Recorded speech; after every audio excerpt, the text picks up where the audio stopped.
Hello, this is Al Black with Chewing the Gristle and my co-host, Tim Conroy. Hi, Tim.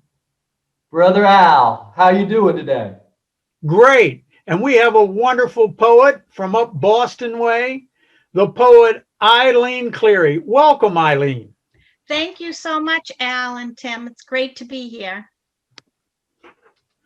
Eileen Cleary is the author of Child Ward of the Commonwealth, Main Street Rag Press, 2019, which received an honorable mention for the Sheila Margaret Moten Book Prize, and 2 a.m. with Keats, forthcoming from Nix's Mate Press 2020. Her poems have appeared in Sugar House Review, JAMA, What Rough Beast, West Texas Literary Review, the American Journal of Poetry, Solstice, a magazine of diverse voices, and other journals.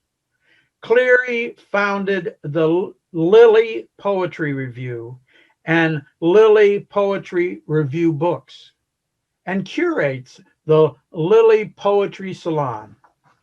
Welcome, Eileen. Thank you so much. Eileen, Yes.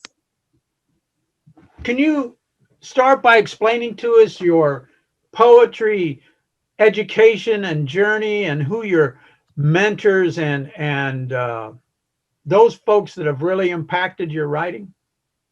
Oh, sure. There's so many, right? So I am a nurse, and I've been practicing nursing for 35 years now, or maybe a little longer, but I don't want to admit that. And I was also volunteering for many years down south in this organization called the Appalachia Service Project, where it was like a construction ministry, and would help rebuild homes in the summer with college and high school kids. And I wanted to learn how to write a grant for a town down south to help them help themselves have more food and grow gardens and put more fish in the streams and that sort of thing. And so I went back to Simmons to learn more about writing grants. And while I was there, it was a course in nursing ethics. So that was probably like 6 or 7 years ago. We were learning about unethical research practices. And just out of the blue, the instructor said, "These are probably really tough stories for you to read. So I'd like you all to just stop right now and respond to them in a poem." And I had always read poetry, but I had never written a poem. So I started at the top of the page, and by the time I got to the bottom of the page, I was shaking, and things all seemed changed and different, and I knew I could not go back to being a person who didn't write poems. So then I wrote 10 poems and sent them to Lesley and applied for admission, and they admitted me to their MFA program. And I knew I had started out late in life writing poetry and studying the craft. So I went and took a second MFA at Solstice, and that's where I got a lot of my training. But I've studied with Laurent Bosselar, Stephen Kramer, Kevin Proofer, Erin Ballou, Kate Marvin, so many people, Anne Marie Uman, Brenda Shaughnessy, Tom Daly, Kevin McClellan. There's so many wonderful poets who had a hand in helping me find a way to write. Megan Fernandez, Ian Haley Pollock. the problem with starting to list them is you always leave someone out. And so for any person who was left out, I love you and I'm sorry. So many people have been instrumental in helping me become the writer that I am today. Joan Houlihan, Teresa Cater, so many. Yeah. And so that was kind of my journey. And then after taking those courses and writing and learning and falling in love with revision, which is even better than the draft, I realized I had a passion to help other poets get their work into the world. And so I started the journal, and then shortly after that, the press. And it's been wonderful, and it's given me a second life in a lot of ways. Eileen, how would you describe your poetry style in your words? I would say that it's lyrical and weird, and it's authentic, but sometimes I mean, it's hard to describe. Its image. There's a lot of imagery. I'm one for concision. I pay careful attention to the line, but I think it's mostly, it's a little odd. I don't read a lot of poems like the ones I write. And I don't mean that in a negative way or a positive way. It's just that I guess our poems are an extension of ourselves, so it's a little odd. But in general, I think there's an emotional and a lyrical impulse in the poems that people can relate to. No, I think that's a wonderful description of your poetry because it often has surprising syntax. You do a lot with punctuation, your diction, so I think that describes it. I'm sort of interested in your philosophy of line breaks. Tell us a little bit about how you go about breaking the line. Well, everyone talks about lines in poetry, right? About how it's important to have tension and that it's important maybe that they be taught, taught as in tight, and that sort of thing. I mean, Lucie Brock-Broido, who is one of my favorite poets, used to say that every line should be like a station of the cross, where a person can stop and spend time in front of it. And then Adrian Matika has this lecture that he gives about lines that I think is really encapsulates a lot of how I feel about lines, which is every line should either have an action or an image, a sensual experience, wordplay, or one of those elements in it. But I try very hard to see if a line could exist on its own. And sometimes I'll read a poem by Cynthia Cruz or Lucie Brock-Broido or Kathy Nilsson, someone like that, and you realize that sometimes a line can be a poem within a poem. And so I think paying careful attention to my philosophy is as much of the world as I can put into a single line, I will do. That's wonderful. Could you read a couple poems for us? Oh, sure. Because of the pandemic and because I'm a nurse, I'd love to start by reading a poem for my hospice patients called Rounds. Rounds. Outside my hospice office, 2 men I pronounced dead visit as crows on telephone poles. Their voices as soft as a morphine dose. Parking lot pines don't mind returning as pines. Then a third death. A woman I find in a Murphy bed under a skylight. Her eyes don't absorb this snapshot of stars arranged 2,000 years ago. I thought about the spaces the dead occupy, especially my friend whom I did not pronounce, though I felt her pulse wane while my ear pressed against her chest. I can't find her. One crow is an old man. The second, younger man, had my friend's eyes. Now he's a crow in the space of a few hours. The sky's shedding its skin. A woman is waiting for me to look for signs of life and hasn't let go of her living yet. I do this for her. Stall. Keep her family occupied. Give her time to leave. Tuesday morning, another pine carves a dark swan into the bark, while 6 hawks hold up the sky. That's And beautiful. thank you so much. Do you want me to read another one, or? Please. Okay. I don't want to be a sad sack, but I'll probably read another tough one if that's okay. And this is called On My 2-Year-Old Brother Gone Missing.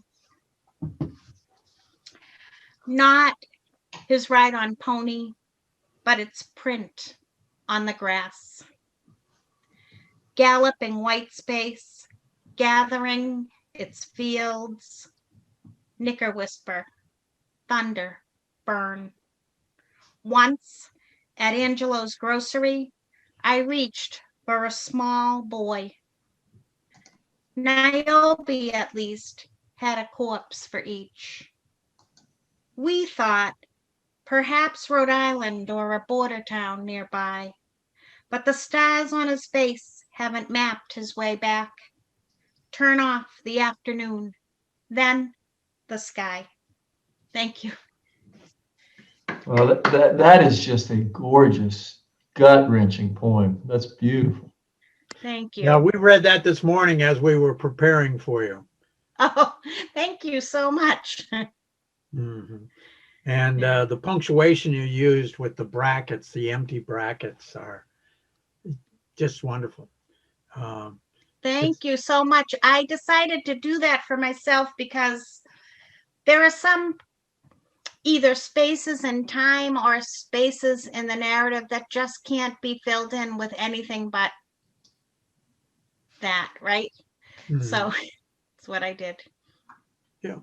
And so, you know, I'll probably steal that at some point. You and a few other people I know.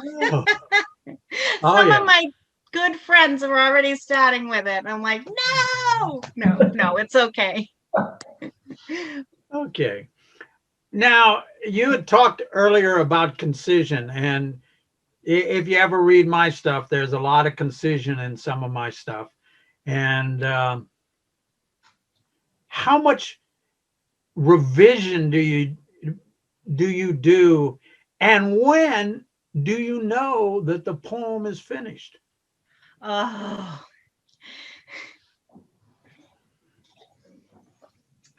I don't know if a poem is ever finished, but I'm just going to pretend that it can be finished. I do so much revision. And I have so many people read and comment a lot on my work. I don't think no matter how much you study or how much you work, well, for me, no matter how much I study or how much I work, I'm never going to write in a bubble of my own making. I feel like it's important to have a community that you trust, a few trusted readers at least, to read your work.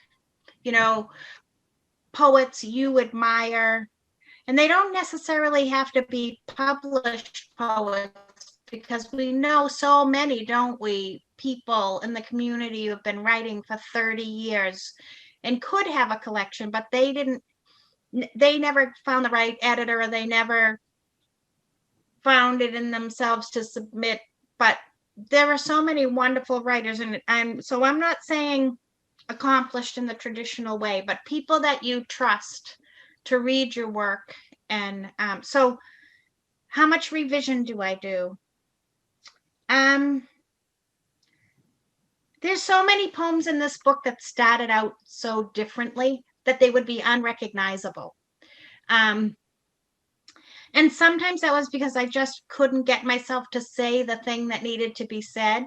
And so I was being very obscure. Like I wrote a poem about hunger that looks nothing like the poem in this book.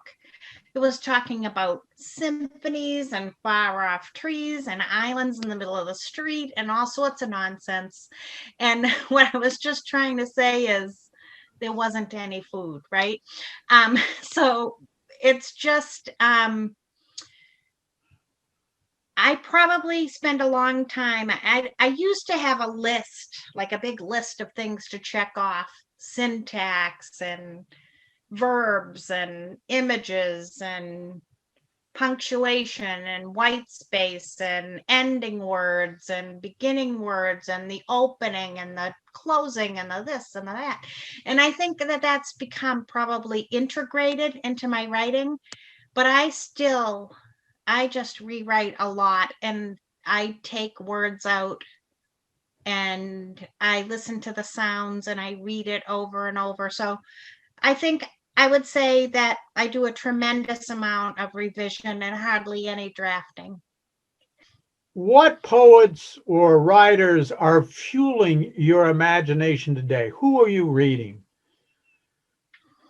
So I read a lot of poets. And so I wonder if that's good or bad, because sometimes, like, people who are in love with certain poets and stick to their loves, that's something special, right? But I think Dickenson is always someone I go to. I love Richard Wilbur. Um, I it's not always popular to say, but I love Robert Frost. I really I'm smitten with, it's hard for me not to be smitten with a poet. The truth of the matter is I'm in love with so many poets and their work. I love Cynthia Cruz, Lucie Brock-Broido. There's just too many to mention. Jennifer Martelli. There's just so many people that I, Langston Hughes. There's just too many. Ian Haley Pollock, Laurent Bosselar. Quentin Collins is a new poet who's coming out with his first book, and he's rather amazing. He has born with one of those poetic ears that we hear mention about. And Nathan McLean is a wonderful poet. Aaron Ballou, Stephen Kramer, Meg Carney, just so many. There are so many wonderful poets. That's another conundrum, right? When you start naming them and there's 100 more you love, or 200. So could you share a couple more poems with us? We'd love to hear your poetry. Oh dear.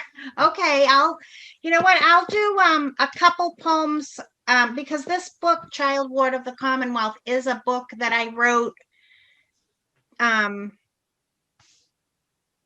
because it's the only way I had to tell the story of my family. So of course it involves being a child ward of the Commonwealth, right? So I'll just read maybe two or three poems about foster care, if that's all right. Is that all right? Yes. Okay.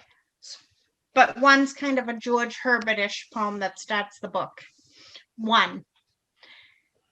What's given and what's taken in each one for one? a name, a home, an address, and whom to address as whom.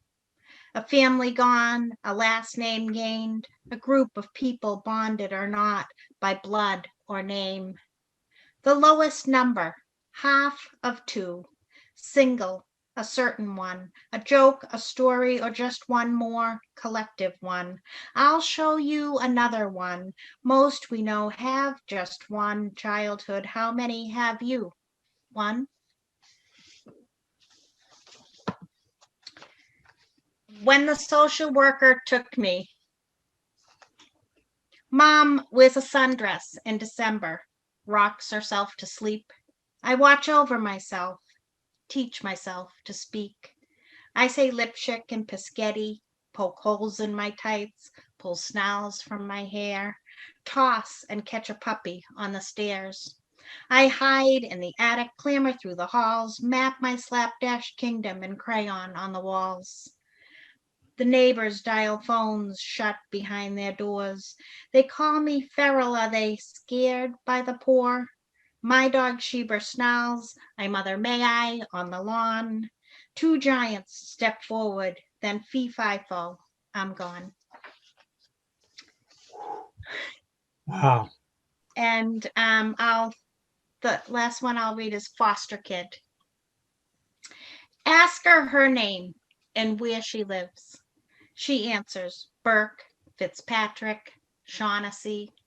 Old family, new family, wake up, we're home, and Rockland, Salem, Braintree.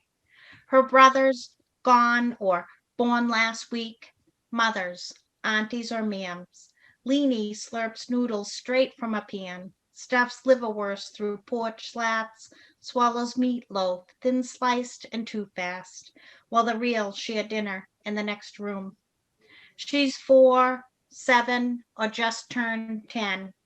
Never and only, mostly an extra, always between. In the next town over, it's October again. Thank you. Yes. Those were beautiful. I only had to gut myself, and then they were just perfect.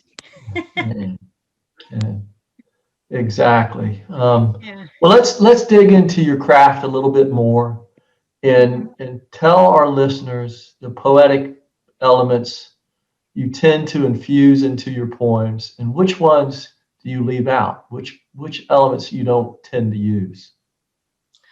Oh, I think it's really important to think about syntax for the reader's experience of how the poem is going to come into their brain as they read. So sometimes that's to delay cognition in a way, like to change the line so that they really don't know what to expect, and they could be two meanings. Or sometimes it's like in one of the poems I just read, I think it's Foster Kid, or it could be any of them, just short, like when I want to make a punch at the end of the line, lots of midline caesures and things like that, or stops. I fell in love with the syntax of Martha Collins. And so then ever since I read her poems, I'm like in love with syntax. And Ellen Bryant Voigt also writes a beautiful, beautiful book called The Art of Syntax that is life-changing. And imagery is really important, not only, not just so that imagery is not, and I'm talking about visual imagery a lot, but it's not necessarily just so that you can have something beautiful in a poem or something memorable in a poem. That's fine, but that would be description. I think an image needs to be kind of like a verb, or an objective correlative, or something where the reader is experiencing an emotion or an enhancement of the whole experience in an image. Like I wrote a poem about the death of one of my friends, and there was a deer on the side of the road trying to lift itself after being hit by a car. And we were just, well, we as in everyone that was in my imagination reading the poem. It's sort of like for Lucie, who died, 2 years ago, and we were basically hoping that she would lift herself from the road. And so it's sort of like those sort of things where you can use syntax and imagery, lyricism, beautiful lyricism, and even sensory details, but they should always be used in a way, I think, that if it makes you think of something and you feel something more deeply, then chances are it's going to enhance the experience for the reader. Because even though we are writing for ourselves, we're also writing for the people who read our poems. So we need to take into consideration what their experience will be. And that's the hardest thing. And that's the last part of editing for me, is you write the book, and you edit it for craft and you do all that. But you could make a perfect book without any cracks in it, right?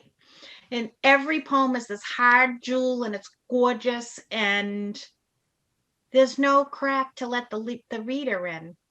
It's like you've just given them a whole bunch of pictures to look at.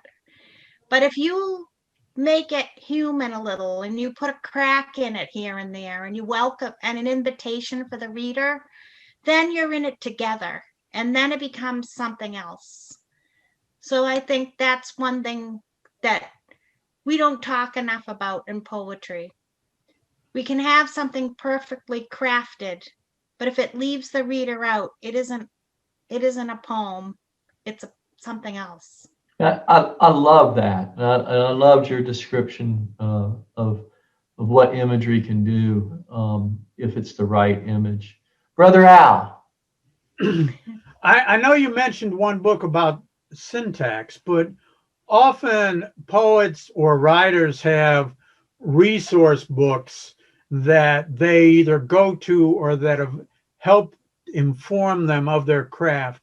What books or resources would you recommend to a poet? Okay.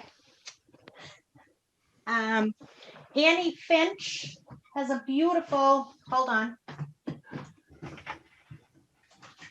I know I'm not supposed to get up, but Annie Finch has A Poet's Craft, which is a great book for anyone new or older or new or experienced. All of the books from Michigan, the University of Michigan Writers Center has so many books. The Art of Books, but out of Grey Wolf, a great. Paul Fussel's The Art of the Line. Trying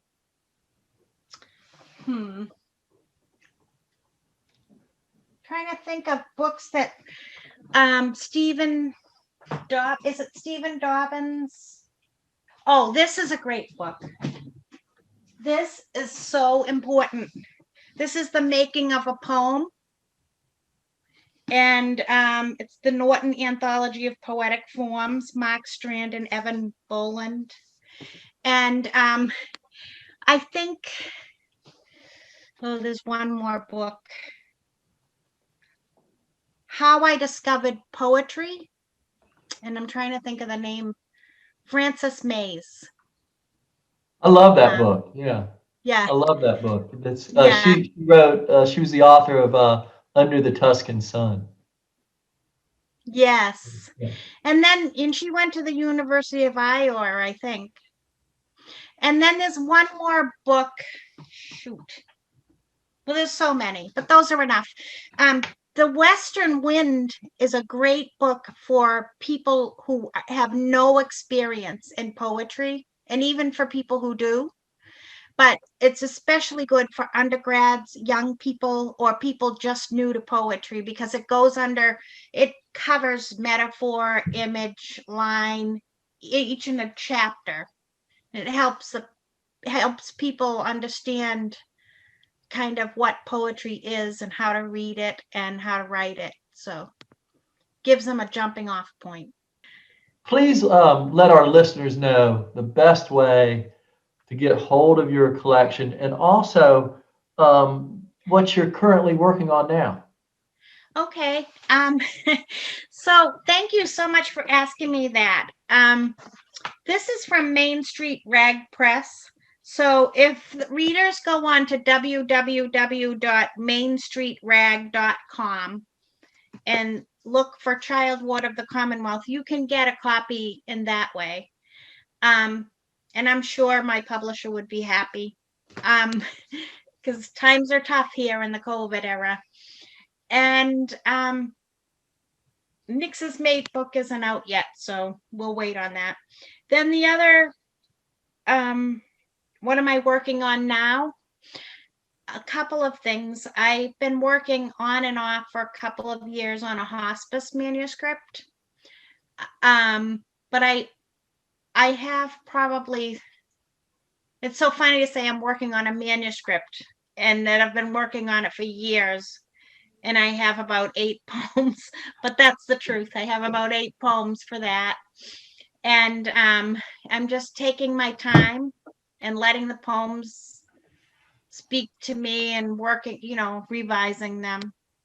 And then the other thing that I've been working on since COVID really is I've been thinking about the ancient literature and ancient Greece, and thinking a lot about how people would go away on journeys and maybe not come back, or they wouldn't see their families while they went out to the sea. And I thought of Odysseus.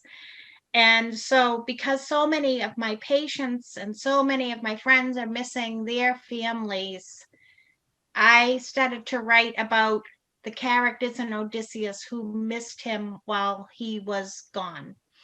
And I probably have about a dozen of those poems. So I have one for Argos, his dog, and for Penelope, I have one for his son Telemachus. I even have ones for people mythical people he ran into that might want to see him again, like Proteus, or, and so I'm working on those, and I don't know what they'll become, but it's just a great way to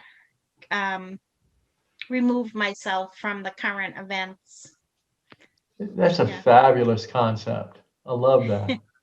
Thank you. Well, would you read a couple more poems? Sure. Thank you so much. And Al and Tim, what you're doing here with this project is so inspiring, and your support of other poets and just your love of poetry is right up my alley, and I really, really appreciate it. So I'll read 2 more poems. I'm going to read the poem, we had talked in the beginning of the interview about how I became a poet, or what inspired me to write. And I had talked about those unethical research experiments. And this is the poem that came out of that. It's called At the Fernald School for the Feeble-Minded. And my brother John was at the Fernald School. And at some point at the Fernald School, there were unethical experiments on the boys that lived there without their parents' consent. They were working with Quaker oats and cream of wheat to Quaker oats specifically, to see how much radiation is absorbed with calcium.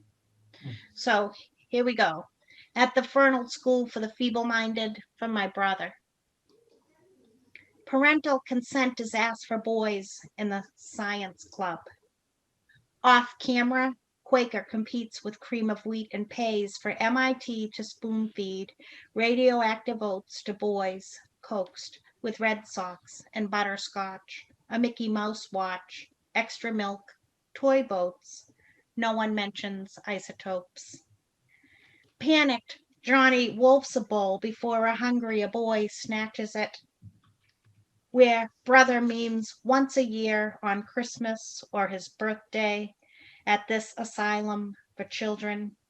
36 boys in bare dorms, cots crammed together. A field, grass blades fluoresce the milkweed, in whose anthers angels breathe. Who else might care for the alumni of the school for morons? Through dorm windows deer appear, their withers wet with river. The boys watch until they vanish. Wow.